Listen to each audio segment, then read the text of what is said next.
So may tatanong ulit ako sa inyo. Kano nawawala sa inyo tuwing naipit kayo sa traffic? 1 oras? 2 oras? 3?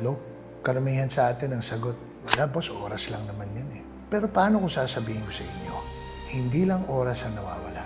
Nawawala rin ang pera, trabaho, negosyo, quality of life. At kung tutuusin, unti-unti ring nawawala ang mga pangarap natin. Good morning, everyone. This is King Panda. And itong linggo, gusto ko naman pag-usapan ng isang bagay na halos araw-araw, lahat tayo ay nagagalit. Pero bihira nating maintindihan ang traffic.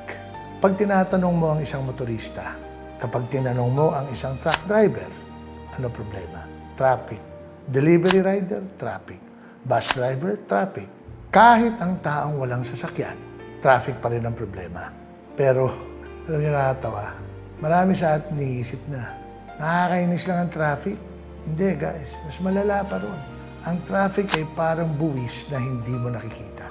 Every day mo siyang binabayaran, kahit wala kang resibo. Isipin natin, may magsasakang nagtanim ng kamatis sa Nueva Ecija, hinarvest. Ganda ng quality, di ba?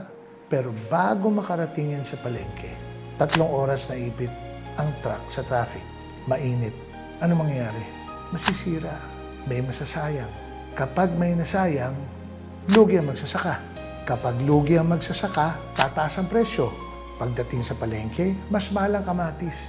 At kapag mas mahal ang kamatis, sino magbabayad? Di ba tayo? Kaya kapag sinabi natin, ano mang kinalaman ng traffic sa akin? Nasa bahay lang naman ako eh. Pare malaki. Dahil bawat produktong binibili mo, may kasamang halaga ng traffic. Guys, ganito rin sa negosyo. May delivery truck na dapat 10 biyahe sa isang araw. Dahil sa traffic, 4 na lang. Pareho ang sweldo ng driver. Pareho ang presyo ng diesel. Pareho din naman ang gastos sa maintenance. Pero mas konti ang trabaho. Anong gagawin ng negosyo? Tataas ang presyo. At sino ulit magbabayad dun? Tayo. Kaya gusto kong baguhin ang paraan ng pagtingin natin sa traffic. Hindi ito simpleng problema ng motorista. Hindi ito laban ng may kotse, laban sa walang kotse. Hindi ito usapan ng mayaman o mahirap. Kapag bumagal ang galaw ng isang bansa, lahat din tayo babagal. May isang simpleng example. Sipin natin ang katawan natin. Kapag yung heart ay malakas at maayos ang daloy ng dugo, healthy ang katawan. Pero kapag barado ang ugat, hindi lang puso nahirapan, pati utak, pati baga, pati buong katawan. Ganon din ang ekonomiya. Ang mga kalsada, yan ang mga ugat ng bansa natin. Ang mga ports, mga puso ng kalakalan, mga riles ng train, ang parang nervous system. Kapag mabagal ang daloy, nang hihina ang buong ekonomiya. Hindi lang motorist, pero sandali. Baka may magsabi naman, Panda, magdagdag na lang tayo ng kalsada. Well, minsan oo, minsan hindi. Ang totoo, there's really no one solution. Kailangan natin maging tapat lang sa problema. May mga lugar na kulang ang kalsada. May mga lugar na kulang ang disiplina. May mga lungsod na kulang ang maayos na mass transport system. May mga lugar na mali ang urban planning. May mga truck na walang alternative routes. May mga terminal na hindi maayos. At minsan, tayo din ang problema. Masakit man sabihin. Ilang beses na tayo nakakita ng motorista na haharang sa intersection kahit alam niyang pula na, di siya aabot. Ilang beses na tayo nakakita ng motor na ginagamit ang sidewalk. Ilang beses tayo nakakita ng sasakyang nakahinto sa no parking dahil sandali lang naman. Ang sandali lang ng isa, minsan nagiging 1 oras ng 1,000. Kaya ang usapin ng traffic, hindi lang engineering, hindi lang enforcement, hindi lang infrastructure, kasama ang culture, kultura. Pero ayoko matapos ang episode na ito na puro problema. Kaya pag-usapan natin naman solusyon. Hindi lahat mabilis, hindi lahat kaya kaagad, pero lahat possible.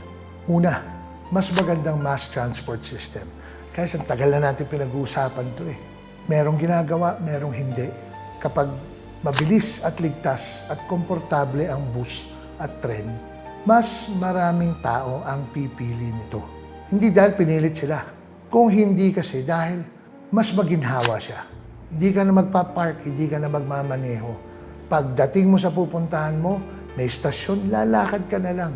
Pangalawa, mas maayos na logistics. Ang truck na dapat na nasa expressway, hindi dapat nakikipagsiksikan sa maliit na kalsada kung mas mahusay ang sistema.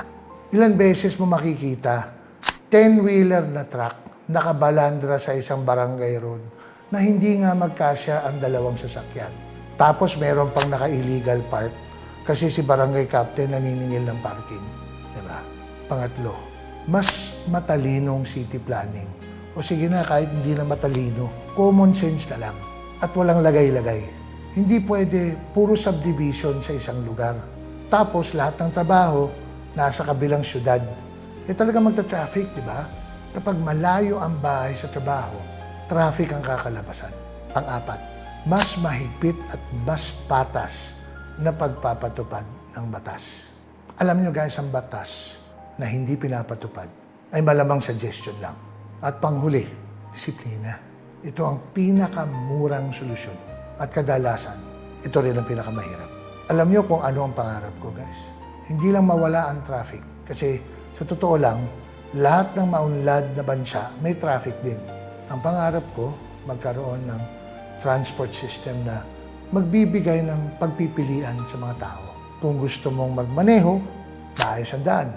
Kung gusto mong mag-tren, mabilis, malinis at reasonable ang presyo.